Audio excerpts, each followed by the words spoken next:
Thank you so much, everyone. On Tuesday, President Muhammadu Buhari presented a 10.33 trillion naira budget to a joint session of the National Assembly.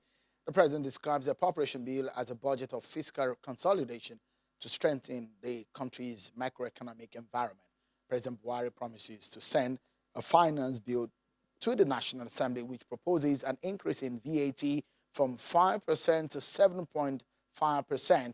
The Senate and House of Representatives have begun debate on the 2020 appropriation bill. While some lawmakers applaud President Buhari for some allocations in the budget, there are those who express worry over some of the assumptions in the budget and the amount proposed for debt service. President Muhammadu Buhari has suspended all international travels for members of the executive body, which include ministers and heads of government agencies, until the 2020 budget defense is over. The travel restriction is to enable all government functionaries and agencies of the executive arm of government provide the required cooperation with the National Assembly for easy passage of the 2020 national budget. But how would you rate the budget from what you've heard and what you've seen in the media? Let's get back to the conversation with my partner tonight, Chief Robert Clarke, Senior Advocate of Nigeria, still with us on the program. Mr. Akinsiju, the chairman of the Buhari Media Organization, Support Organization, and Mr. Kasim Afegbua is a spokesperson of PDP Campaign Organization, Presidential Campaign Organization. Thank you so much for joining us. Let me get before I come to Lagos, Mr. Afegbua, your party chairman had said that it's a voodoo budget. And a lot of people had also talked about the VAT, the increase in VAT. And the question is that on the issues of revenue, but the government of the day is saying they want to raise revenue from the VAT, which we get over $1 trillion naira into the coffers as well. They did say that about 15% of that will go to the federal government, 75% or so will go to the state government. But in your own assessment and from the standpoint of the PDP, what do you make of the 2020 budget presentation? Well, the 2020 budget is very brilliant in nothingness, beautiful in rhetorics, and empty in terms of realistic appraisal of what the issues are with respect to getting us out of the present predicament we find ourselves.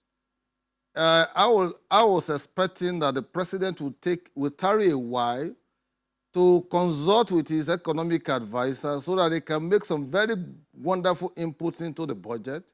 But the haste at which he presented the budget, setting benchmarks that are not realistic, it points to just one direction, that the APC-led federal government does not, understand the dynamics that obtain in the present country that we are.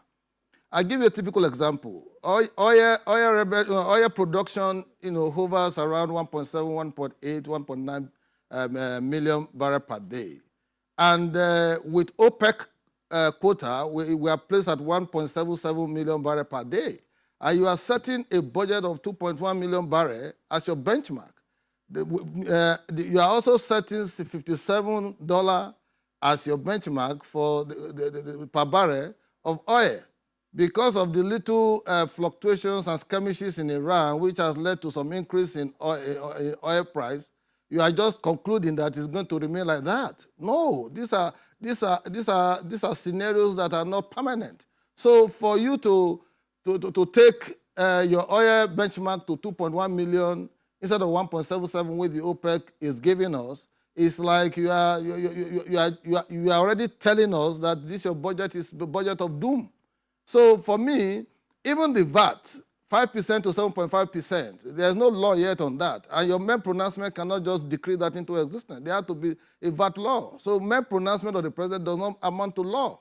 And you are going to be taking more from Nigerians, already impoverished Nigerians, people who are already suffering, who are suffering from bad governance, absence of infrastructure, decayed infrastructure all over the place, with almost less than $1 per day poverty ratio. So for me, this budget is brilliant in nothingness because I'm not seeing how this budget can lift 1 million Nigerians out of poverty. Even this sovereign investment program that they commenced, in 2016 they voted 500 billion, in 2017 they voted 500 billion, in 2018 they voted 350 billion, in 2019 they have not even implemented half of what they budgeted. So for me, I think it's like the APC is just running in circles, unable to understand what the issues are facing the country. Go across the country, you see decayed infrastructure, road infrastructure almost absent, and yet you are budgeting 20% of your budget on capital projects. Who does that? All right, let me allow Mr. Akinsiju to come into. I think they are disconnected from the reality on ground. Not here and there, and some thumbs up also from your fans, especially those who think that the president is making good steps. But how would you react to what Mr. Afegbua said? Mr. Afegbua, of course, inclusive of the top notch in PDP. I'm sorry to say, they play pedestrian politics, with virtually every aspect of our national existence. And they've shown with their submission on the 2020 budget that they lack basic understanding of macroeconomics theories and, of course, basic understanding of budgeting. Now, the truth also is the fact that when PDP, condemns an increment in VAT, in value-added tax, they don't even understand the basic issues involved. The basic issue involved is that 85% of accrued VAT goes to the states and the local government. I have not seen the PDP tell their governors to reject VAT accrued to them. And I think they should start that condemnation by directing PDP governors not to collect anything that has to do with this increment, the potential proposed increment, in VAT. That is one. Then two, it also shows the wickedness and, the hypocrisy of the PDP. You broadcast or you showed an outline of expenditure just some moments ago. If you look at it again, you will see 296 sinking fund. That 296 sinking fund is to settle 296 billion sinking fund is to settle contractors' debt that was generated between 2003 and 2014. Now, that sinking fund was created starting 2017 because contractors that had been indebted, that the federal government was indebted to, said they will not go back to the field except they get paid. The federal government had to issue that bond, the debt bond to them over a period of 3 years. And we have been reducing that, since 2017. Now, what does that tell you? It's simple, that the criminality in PDP is what brought us to this stage. That 296 billion, if we're not using it to offset the debt, accumulated by the PDP during those years, will also have been something we'll be using. All right, Mr. Akinsiju, let's wrap up the conversation. Let's wrap up the conversation. And I'll allow Mr. Afegbua 30 seconds, and I'll also allow you 30 seconds for us to conclude the conversation. Mr. Afegbua, your final word on the program on this issue of the budget. 30 seconds, please. Well, I've been laughing here because I could see that I know Akinsiju has been battling with figures and trying to put every blame on PDP. Please sit back, APC, sit back and govern the country. Speak to a realistic budget that will take Nigerians out of the present predicament we find ourselves to something that will be cheering for the ordinary person on the street. You are raising figures. I've given you critical benchmarks. You are basing all right. the budget on your 30 seconds seems to have elapsed. Mr. Akinsiju, your final word also in 30 seconds, please. It does not, Afegbua does not understand basic things here. If we are talking 2.18 here, it is not the 1.77 that he's talking about. We have what you call the crude oil, and you have condensate. It is an addition, the figures we are talking is an addition of the crude oil. Your 30 seconds is over, Mr. Akinsiju.